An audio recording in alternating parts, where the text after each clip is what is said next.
Hello, good morning, and good afternoon, my future chef friends. Welcome to this month's episode of Fresh for Kids. This month, we are going to be making a very tasty snack. School is about to start again, and of course, when you come home from school, you are craving something. You need something to get you through until dinner time. So what we're going to make today together is easy enough for kids of all ages to be able to make. It's delicious, it's colorful, it's pretty, and it's something I think you're really going to enjoy. We are going to make avocado toast. And you can see I really love avocados. So the great part about avocado toast is that you can dress it up and jazz it up and make it a little bit different each and every time just by adding different things to the top of your smashed avocado. You can use different kinds of bread every single time you make your avocado toast. What I'm going to be using today for bread, I'm going to be using challah bread, which is a bread made of eggs. It's an egg-based bread. Generally, it is a traditional bread for Jewish celebrations and holidays. So it's just one of my very favorite breads to use for various things. I use this for French toast as well. It's soft, it has a wonderful flavor, and as you'll notice, it's a little bit larger, different shape than your traditional loaf of bread. So for that reason today, instead of using a toaster, I'm going to be making my toast in the oven. There are many ways that you can toast your bread. Of course, a toaster, but if you don't have a toaster, you might have a toaster oven. That totally works too. Or if you don't have either of those, you can use your oven. It doesn't take long. It just depends on how thickly you have sliced your bread. I usually put my oven at 350 and bake it for about 5 minutes or so, just enough to give it a little bit of a crisp crust. So next thing, of course, we need our avocados, right? That's in the name, avocado toast. So I went to the store. I picked them out a couple days early just so I could find some that were a little more firm so that they would soften up over a couple of days of sitting on our kitchen counter. One of the ways that you can tell if an avocado is going to be good, if you pull off the stem and it's green right there. If you see green, it's good cuisine, as the rhyme goes, and you can kind of tell by touching them too. You want them to have a little bit of give, but you still want them to be, fairly firm. You don't want them mushy. So on top of our avocados, we are going to make a fresh pico de gallo, which is just a fresh salsa. That actually means, do you know what pico de gallo means? It means the beak of the rooster. Not really quite sure why they called it that, but it's a fun name, it's fun to say, and it's very delicious to eat. So in our pico de gallo, we are going to be using a white onion, a jalapeno, tomatoes, and cilantro. And of course, we'll add a little bit of garlic, salt, and pepper. I have also here on the counter some olive oil, just in case we need to smooth out our avocados just a little bit. It just depends on the texture of your avocado, and it's sort of like, playing the lottery. You never really know what you're going to get until you cut into it. So we'll just keep our olive oil here on standby just in case we need it. Of course, we have our cutting board. We have a chef's knife that we're going to use to dice up our vegetables for the pico de gallo, and have a serrated knife to cut my bread. So we'll come back in just a few minutes and start putting all of this together. And we are back. So while we were gone, I toasted our bread. I made them fairly thick slices because you do want them to be pretty sturdy enough to hold up to both your smashed avocados and the pico de gallo on top. You don't want it too thick though. You don't want your bread to avocado ratio to be too out of whack. But you want your pieces to be fairly close in size also, so that they are all toasted to the same degree, and everybody has a different level of toasting or browning on their bread that they prefer. I like mine just lightly toasted. Again, just enough to be crispy, but not super, super brown.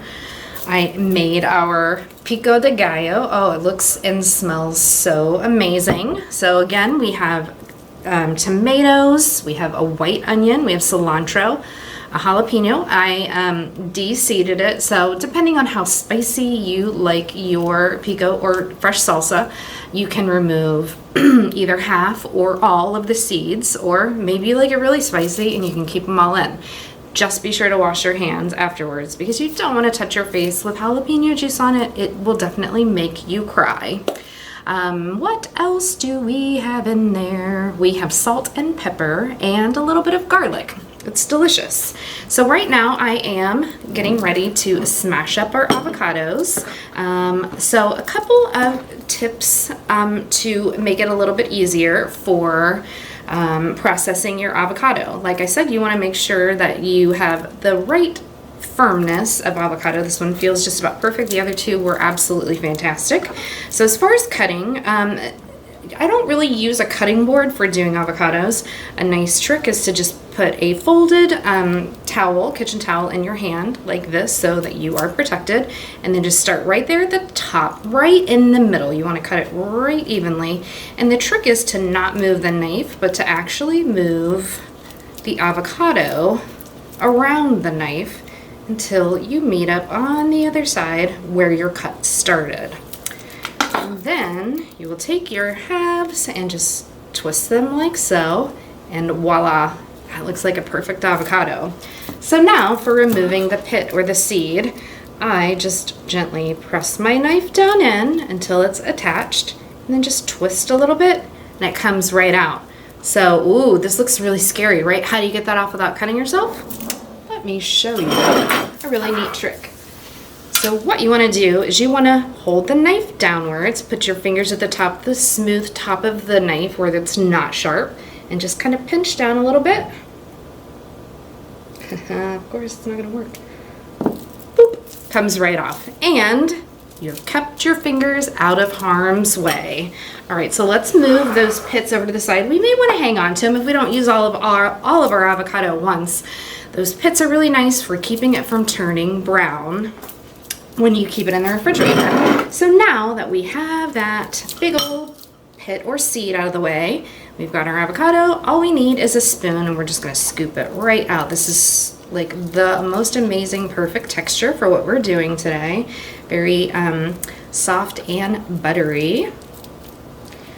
Speaking of butter, you could absolutely add butter to your toast like normal if you really wanted to. However, you've got so many other tastes and flavors, and our avocados are so creamy and smooth, you don't really need that butter. But I mean, by all means, if you are a butter fan, I would not stop you from putting some on. Some people also do like to take a clove of garlic, fresh garlic, and rub it over their toast after it's toasted to just give a little bit more of a garlicky flavor. However, I do have garlic in my pico de gallo sauce, so I'm not going to add any extra today. So the vampires are going to come get me, I suppose. So now that we have this in here, probably should use a little bit of a bigger bowl, but we are going to smash it up just using a fork. We're not going to make this as smooth as, say, like if we were making guacamole. We still want to have it a little bit chunky.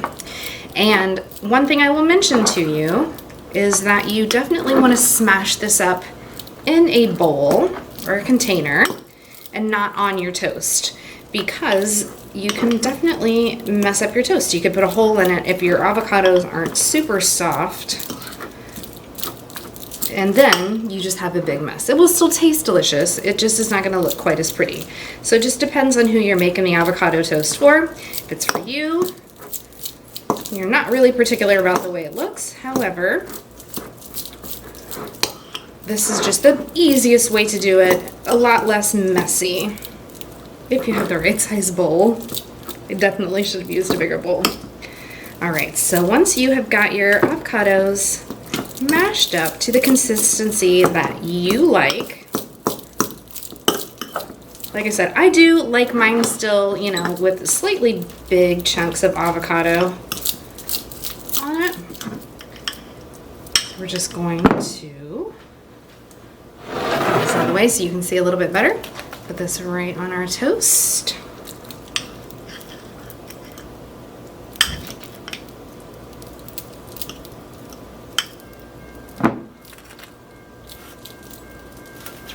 Just spread it out evenly.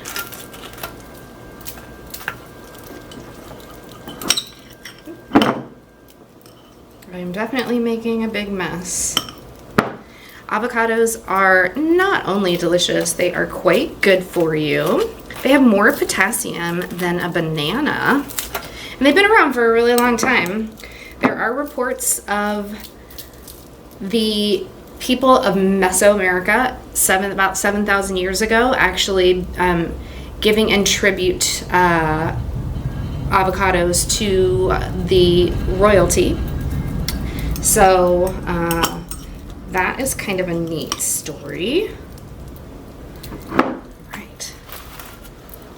I think my coworkers are going to be very happy that they will have a little slice of avocado toast for an afternoon snack today.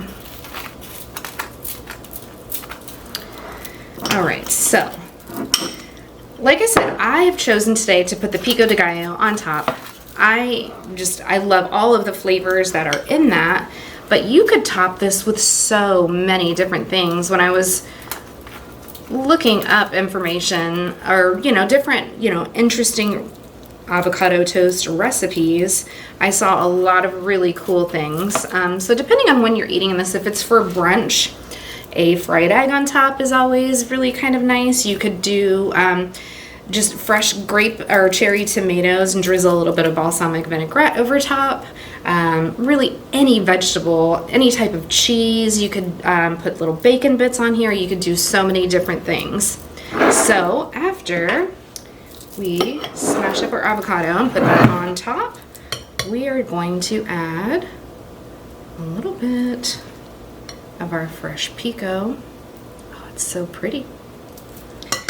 Another cool thing about pico de gallo is that the colors are a representation of the Mexican flag.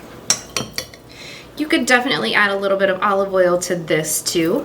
Like I said, I keep this in my refrigerator at home almost all the time. It's such a nice little topping for just about anything that you might like. So I'm gonna finish up with these other two little pieces of toast and make my coworkers very happy by offering them a delicious snack. So once school starts and you're coming in the door around 3 in the afternoon and you are just starving, but you've got homework and chores that you need to work on, this is not only delicious, but it's full of great, wonderful nutrients and vitamins that will give you the energy to get all of your homework finished and anything else that you might need to do around the house before dinner time.